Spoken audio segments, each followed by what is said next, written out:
Welcome back, everyone. My name is Ember, and today we are continuing our One Piece journey with Volume 23. It's finally the end of Baroque Works. This covers chapters, let's see, we got 206 to 216, so this one starts like there's a couple seconds left, or a couple minutes left until the cannon goes off in the town square, all the way up through the Straw Hat Crew's departure from Alabasta. Really strong ending to this arc. A few grievances, but very minor ones. Guess I'll just it's one grievance is the just to get it out of the way, the poison hook thing with that Crocodile slashes Luffy with. It's not really addressed. They just kind of hand wave it as, oh, he slept it off or something, or he had a high fever and he eventually worked it through or something. There was never really a mention of an antidote, at least not that I recall. Maybe I missed it, or maybe they're like, oh, they gave it to him off screen or something. But why introduce poison in the first place if you're not gonna pay it off with anything? So that is my one minor grievance, because otherwise this was a really strong finish to this arc. We got an actual named character death, hopefully this time, with I think it was Pell, grabbed the cannon bomb thing. It's basically a bomb just inside of a cannon, but he grabbed that and flew up into the sky with it, and it detonated above ground. Assuming that just vaporized him. So it was really nice, heroic sacrifice kind of death. Yeah,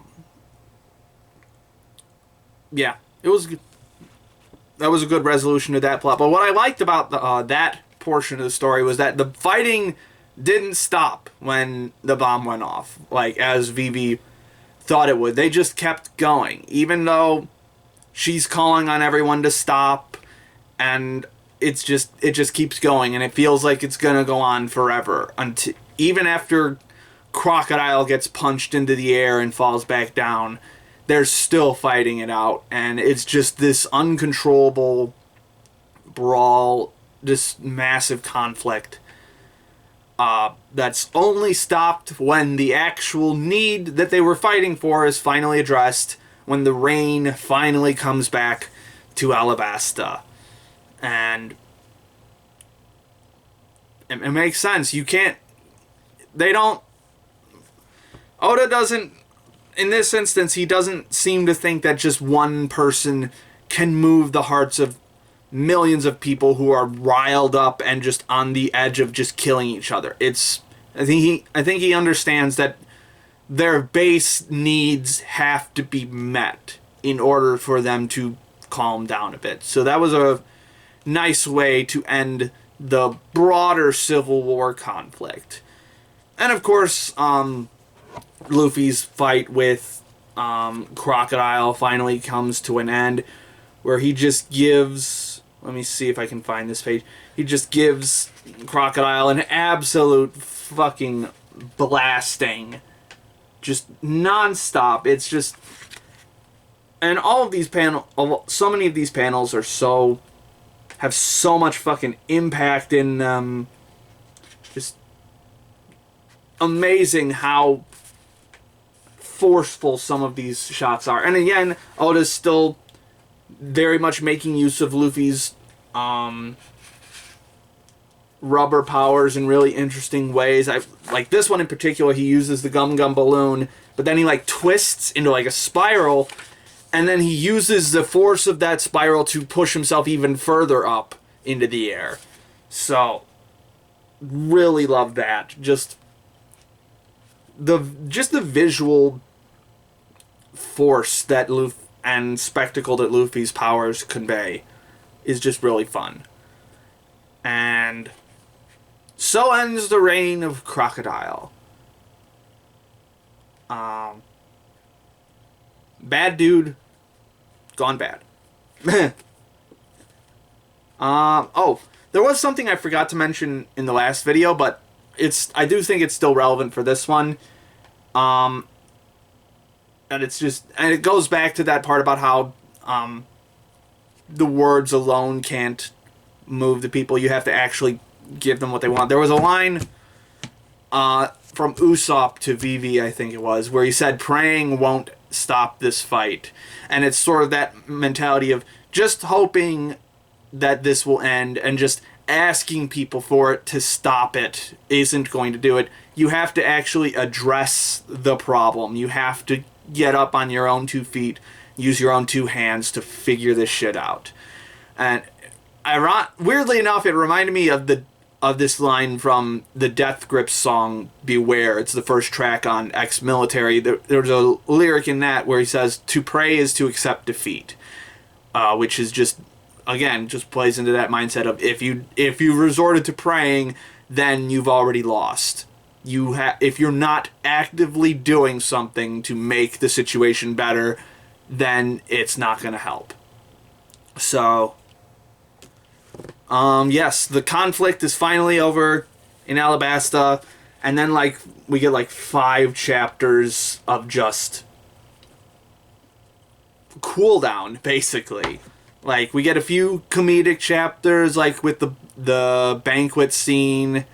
That was just some really good stuff. Just generally really good. But then, of course, Straw Hats just can't get a fucking break, because the Navy has surrounded all of Alabasta as part of this conflict, because they were there too. And now they're like, okay, Crocodile's done. Now we gotta go after Straw Hat. But,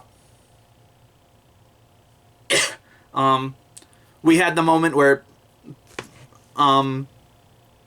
Tashigi, actually lets the Straw Hats go because, she wanted to, reward them for taking down Crocodile and all of Baroque works and stuff. So we're starting to see the personal morals conflict with the letter of the law, which comes up a lot in One Piece, and will most likely continue to come up, especially with some of the Navy characters. Smoker, in particular, had some really cool stuff in this. I'm trying to remember exactly. He had this one line where he just told Command to go shove it. And I was like, this fucking dude. I'm trying to remember what exactly happened in that moment. I don't remember, but oh yeah, and Luffy and Zoro get their upped bounties. Luffy's bounty is up to 100 million berries. Dude's becoming a legend. Oh yeah, that's what it was. The Navy and the world government wanted Smoker and the Navy to take credit for Crocodile's defeat, and it's actually, and Captain Smoker's like, go fuck yourself. My fucking subordinate is bawling her eyes out because she couldn't defeat Crocodile on her own. We're not gonna accept some stupid fucking medals for something we didn't do. So this could be the start of Luffy's worldwide infamy, of him truly being on his way to becoming the Pirate King. So, very interesting development there. We'll see where that goes. But anyway, Luffy and them have to escape from Alabasta. And I think this is the part where I saw a lot of love for Bon Clay in some of the comments. And I think this is where that sort of comes from. Because, he has his... he basically clones... he uses clone powers as a decoy to help the Straw Hats get away from the Navy. He's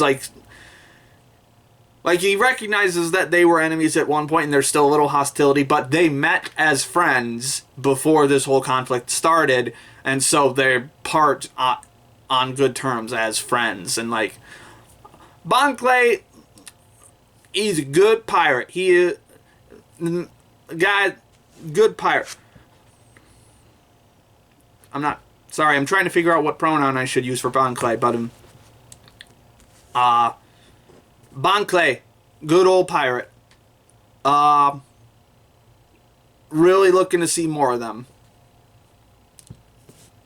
Hopefully so. I hope this isn't the end of Bon Clay. Maybe he'll show up in these, like, intercalary things. I haven't really talked about them much, but, like, each chapter has, like, these little stories that about some of the past villains and such. Like, Django and Full Body's story in particular was pretty fun. And we're actually seeing them show up again now. They're on Captain Hina's crew. So, it'll be interesting to see more of them in the future.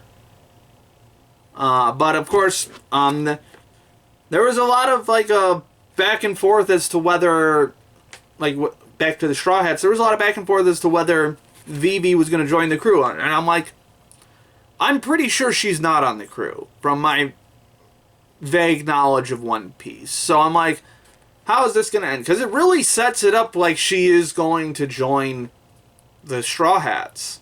But at the end, she declares to them that she loves her kingdom just as much, and hopefully she'll be able to meet them again someday. And I will say, like, I had been to myself lamenting that there weren't as many huge emotional moments in Alabasta, like during the arc proper. Like, there weren't any moments like in Arlong Park where Nami is stabbing at her tattoo or anything like that. There weren't a bunch of big, huge moments like that. And then on the very fucking last page, I just start crying out of nowhere because this image is just so fucking powerful. And that's another thing I've noticed Oda doing. He really saves a lot of these really tiny details for the very end, and then ties it all together in some way that just makes it supremely satisfying and emotional. Like, I actually was, like, broken up in this scene. Like, this... Yes, Vivi is one of the crew, even if she can't come with them right now. They are nakama, as they would say if I was watching this subtitled. But, yeah, just another super iconic shot. Like, and he tied it back in with the X's on their wrists as to how they would identify themselves in case Bon Clay, like, disguised themselves as one of them. And then he tied it back in, like, the skull and, like, the crossbones on their flag. Like, it's not a sign of death, it's a sign of their friendship. And it's so good. So good. Really fucking phenomenal panel to end on. Technically speaking, there is one more chapter of Baroque Works, but this is pretty much the end of it. I think that's about all I have to say for this one. Really solid ending to Baroque Works. I would give I'd say it has just as many high I would say it has about as many high points as East Blue, but it also does have a lot more low points than East Blue. Because in East Blue, I can't think of any low points. It was just banger after banger all the way through. Baroque Works had a few moments where I wasn't quite as on board. But so I think I would give Baroque Works overall solid to strong 8. If I'm feeling good, maybe a light 9. But strong 8 seems like a good score for Baroque Works overall. So that ends Baroque Works, and that ends the first of this series of One Piece box sets that I've been getting, that I've been working through. I've actually had these for a while, just because I knew I was going to love One Piece, and I was working my way through it, and I was just saving up to work my way through. So, East Blue and Baroque Works are in the bag. And up next is Skypiea. And then followed after that by Water 7. But for right now, we're going to work on Skypiea, also known as Sky Island, I believe. No idea what this is about, but I've heard some really wacky things about it. So, very interested in seeing where the story goes from here. We still have yet to see Nico Robin join the crew, and she was very conveniently missing from this last volume, so we'll see where she ends up in the future. In any case, this ends this video. Be sure to like and subscribe and leave a comment and all that jazz and whatnot. My name is Ember, and I'll see you next time.